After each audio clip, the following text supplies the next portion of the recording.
Welcome to week 1 of the module PSY3130 Research Technologies and Tools. The focus of this session is the development of research technologies and tools used in psychology.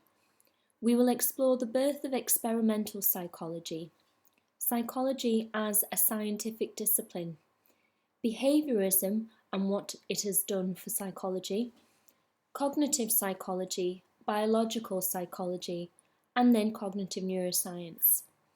We will then look at what we are going to cover in more detail throughout the module. In 1875, Wundt was appointed Professor of Philosophy in Leipzig, Germany. It was at this university that Wundt in 1879 created the first laboratory of experimental psychology. This is universally accepted as the birth of psychology, and we can see Wundt here in this picture in the first experimental psychology lab with his research team. Wundt wanted psychology to be viewed as a distinct field and a distinct discipline. He was convinced that psychology should use the experimental methods that had been pioneered by physiologists in order to investigate psychological phenomena. 4 developments contributed heavily to the foundation of psychology as an independent branch of science. The first was Darwin's evolutionary theory, which he outlined in The Origin of Species in 1859. It showed that living creatures evolve because of natural selection and pointed to the importance of adaptation and the fact that humans may have evolved from animals. The second is that philosophy and society as a whole became more interested in the human mind. This led to the use of psychology and to discussions about how human functioning was best investigated. Advances in physiological studies led to a theory of colour perception, psychophysics, and the measurement of information transmission in the nervous system. The fourth development was the development of statistics, which made it possible to analyse messy data and pointed to the need for good research designs to draw valid conclusions. Wundt set up laboratories where many psychologists undertook their initial training. By 1900, there were 41 psychology laboratories. The American Psychological Association was founded in 1892, and although Germany granted the earliest degrees in psychology, it was in America that psychology became a profession. Psychology changed to address concerns prevalent in American society. In other words, its practical usefulness was brought into question. At the same time, the position of the psychology laboratories was precarious. Psychology laboratories were mostly part of philosophical institutes rather than science faculties. And the public at large did not associate psychology with science, but with phrenology and spiritualism. And this created pressure to further enhance the scientific status of psychology. Psychological approaches differed depending on where in the world you were between 1890 and 1915. During this time, behaviourism was confined mostly to the US. The Germans investigated psychophysics, the English comparative psychology, and the French pathological psychology, which is psychology affected by disease. Freud is introduced here because he was very much around during this period as well. After a short stay in Paris, Freud started a private practice in 1886. Here he used psychological treatment, sometimes referred to as the talking cure, to treat patients. He specialised in the new discipline of neurology. A lot of Freud's work, including theory, is based on case studies. The aim of each study was to understand and help the individual patient. His method was based on introspection, so patients talking about their thoughts, dreams, and feelings. However, this isn't introspection in the same way that Wundt or James referred to, as Freud didn't believe that people had access to their own conscious thoughts. Instead, what the patient said was subject to reinterpretation according to psychoanalytic theory. And Freud was very much influenced by the medical model of understanding human behaviour. What we can see by looking at the history of psychology as a discipline is that the development of the technologies and tools used in psychological research is intertwined in its bid to establish itself as a scientific discipline. Sir Francis Galton invented the first battery of tests to measure mental ability, which consisted of an assortment of sensory and motor measures. Cattell, who studied with Galton, went on to develop his own tests too, which were largely an extension of the tests created by Galton. Cattell, in 1890, invented the term mental test in his famous paper entitled Mental Tests and Measurements.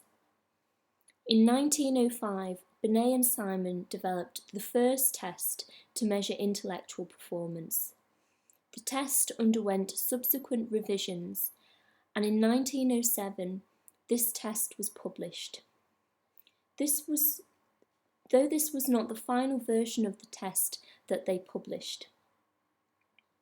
We'll discuss the development of psychological tests in more detail in the lectures on psychological testing, but you can see now that the development of such tests began little more than 100 years ago. So what else was happening at this time? Well, psychology was not credited with the same position as the natural sciences or pure sciences. Psychology did not, therefore, receive the same recognition and consequently as much money as, say, physics or chemistry. Psychologists had to be creative in terms of how they conducted their experimental research. The scientific status of psychology was helped greatly with the development of behaviourism. The behaviourism movement came about gradually and was influenced by a number of key figures, including Thorndike, Pavlov, and Watson. The evolutionary theory led to an increased interest in animal behaviour. Initially, animal behaviour was studied by focusing on anecdotes of intelligent behaviour. These were explained by assuming the same reasoning processes in animals as in humans, which is referred to as anthropomorphic interpretation. Thorndike introduced a different approach. Animals were put into a controlled environment, a puzzle box, and conclusions were drawn on the basis of the animal's behaviour. This is instrumental conditioning resulting in the law of effect. Instrumental conditioning is referred to as operant conditioning by Skinner. In the law of effect, behaviours followed by positive consequences are strengthened and more likely to be repeated. We can see in this picture a puzzle box made by Thorndike. Thorndike noted the time it took a cat to escape on successive trials. The focus on the animal's behaviour rather than its mind was further strengthened by Pavlov's work on classical conditioning.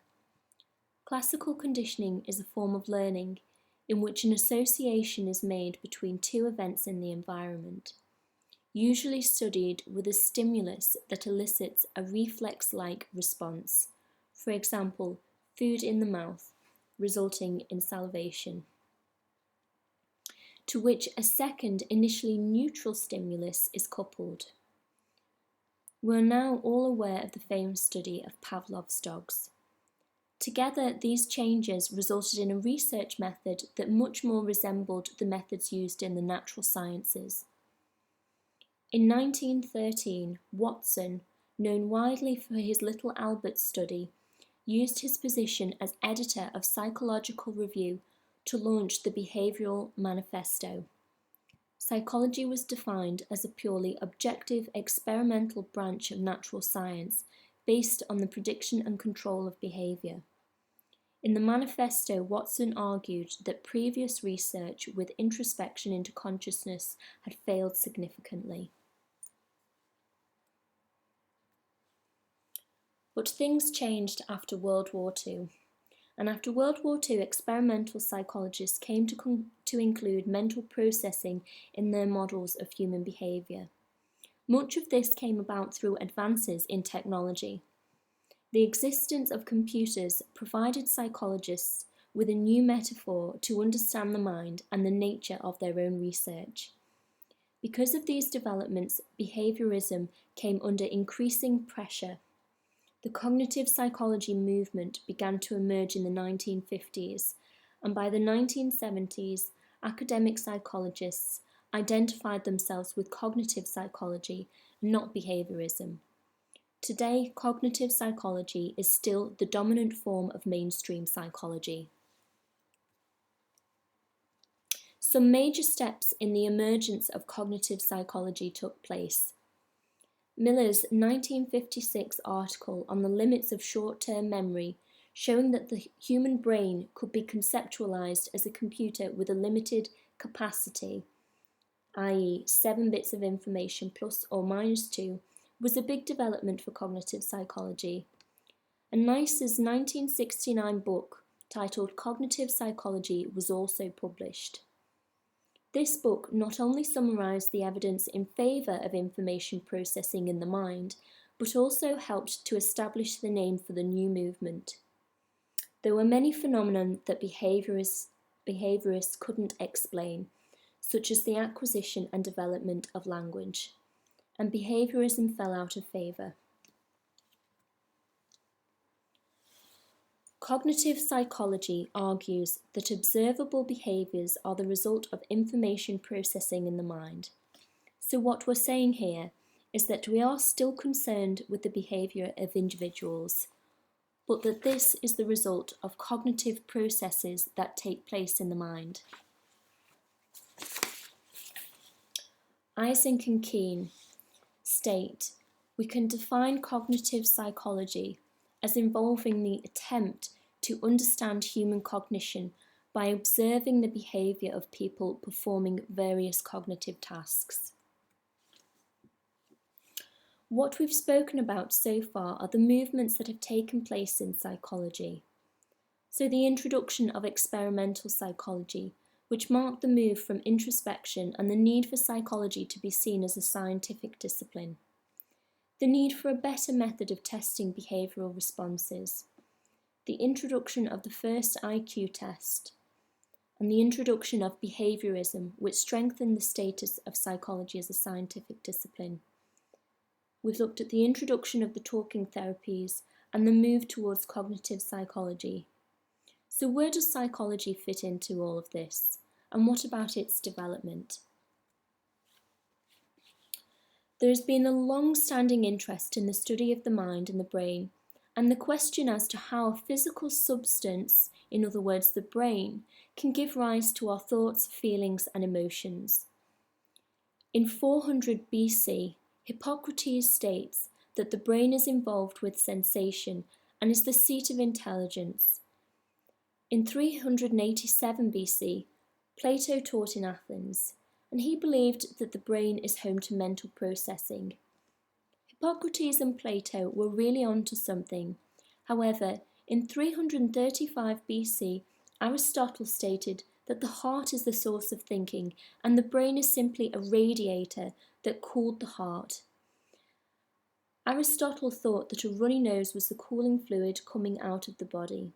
He thought that because the heart beats faster when we are frightened or excited, that it must be the centre of our thoughts, reasoning and emotions.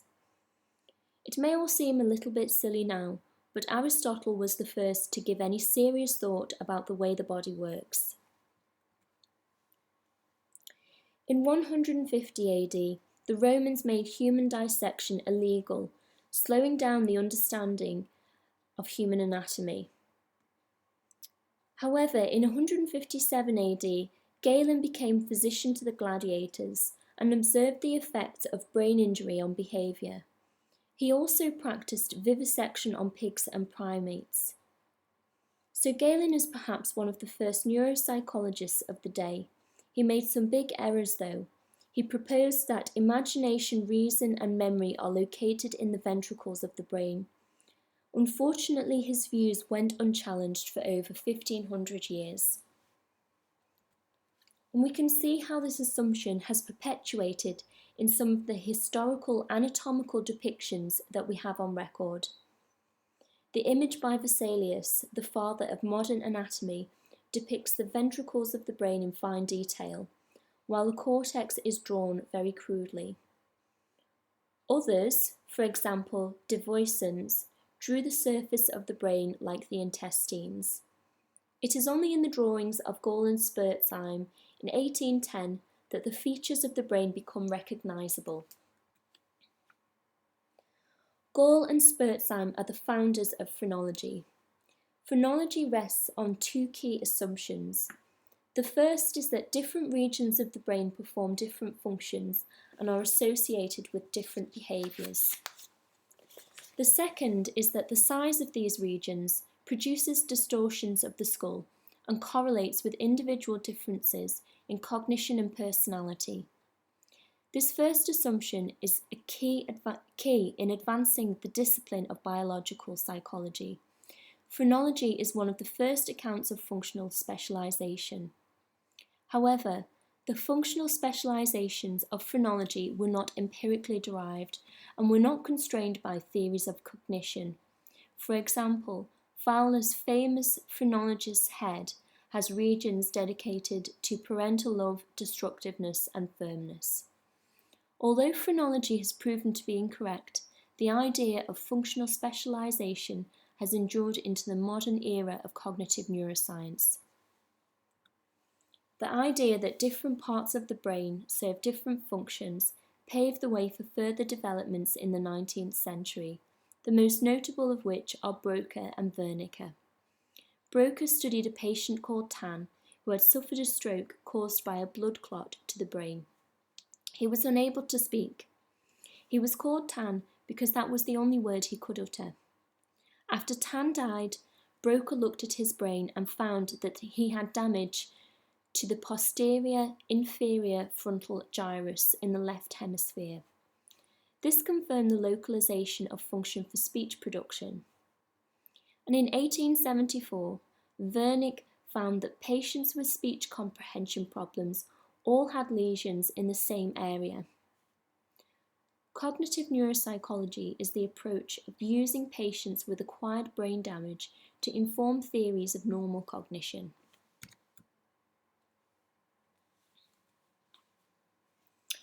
Technological advances have made it possible to study the brain's functioning and structure in detail. Advances in imaging technology have provided the driving force for modern-day cognitive neuroscience. Rakel argued that the involvement of cognitive psychologists in the 1980s revived neuroscience. Cognitive psychologists already had well-established experimental paradigms and information processing models that were being developed in the 1950s and could now fit potentially well with the new technologies. Present-day cognitive neuroscience is focused on when and where something is occurring in the brain. This is tied to the spatial and temporal resolution of the technology. As we discuss the different technologies that are used to explore neural functioning, you will hear a lot about spatial and temporal resolution, so it is important to understand what these mean. The technologies can also be subdivided into recording versus stimulation methods. The only stimulation method that we will talk about, however, is transcranial magnetic stimulation, or TMS.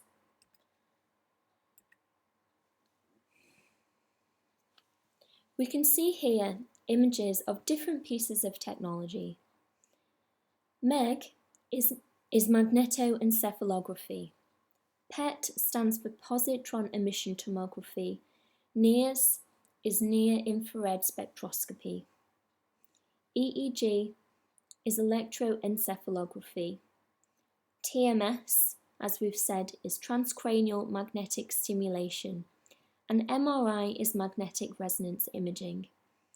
You will come across all of these technologies at some point during your degree, particularly during this module.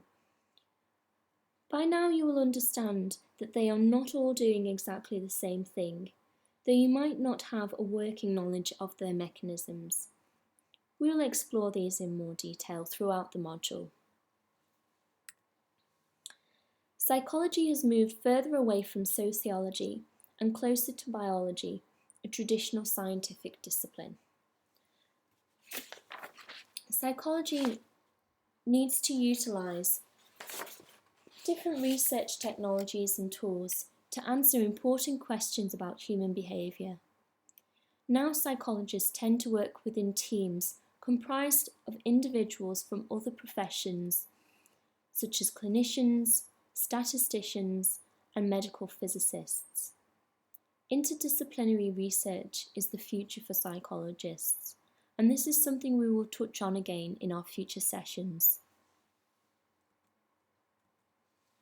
In this module, we will explore in detail different psychological tests used in different professions and psychological research. Experimental software, including ePrime and SuperLab Pro.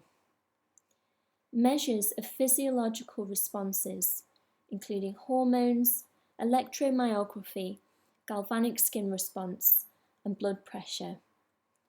And techniques for studying the brain, including MRI, EEG, NIRS, TMS, and PET. Most of the information shown in these lecture slides came from these two references.